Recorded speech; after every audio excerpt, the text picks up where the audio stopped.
Bullied man leaves hometown 20 years later. His bully persuades him to return and does something shocking. Chad Michael Morissette spent most of his childhood counting the days until he could leave Eagle River, Alaska. By the time he was 15, the decision was made for him. The bullying had become constant, exhausting, and sometimes terrifying. He was small, artistic, openly gay in a town that didn't welcome differences, and the boys who targeted him made sure every day felt like an uphill walk. So he left.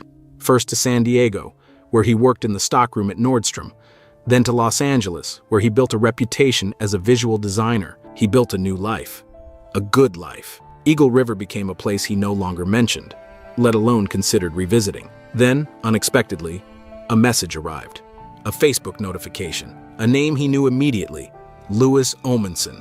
One of the boys who had made his childhood a place he wanted to escape. The message was short. If you'd be open to it, I'd like to talk. In person. Chad didn't answer right away. Part of him wanted to delete it. Another part wouldn't let him. After a few days of thinking, he surprised even himself. He agreed. For the first time in more than 20 years, he booked a flight back to Alaska. They chose to meet at the junior high school. It wasn't lost on Chad how strange that was. The halls he had once dreaded walking through were now the meeting point for a man he never expected to see again. When he arrived, Louis was already there. No teammates, no bravado, just a man standing alone, hands in his pockets, looking like someone who hadn't slept well. Chad walked up, unsure what to expect. Louis spoke first. What happened next wasn't a confrontation. It wasn't an argument. It wasn't even what Chad had secretly prepared himself for.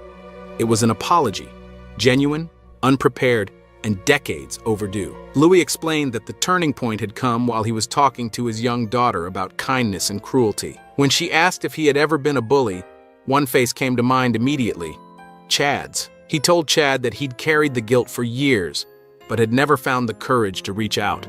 Until now. The two men ended up talking for hours about growing up, about the things kids don't understand until they become adults, and about how people change whether they want to or not.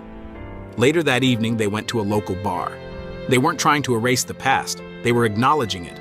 And somehow in that small Alaskan town, the boy who left and the boy who stayed found something neither expected: a kind of quiet peace. Healing didn't come from time. It came from honesty and from one man finally choosing to face the version of himself he regretted most.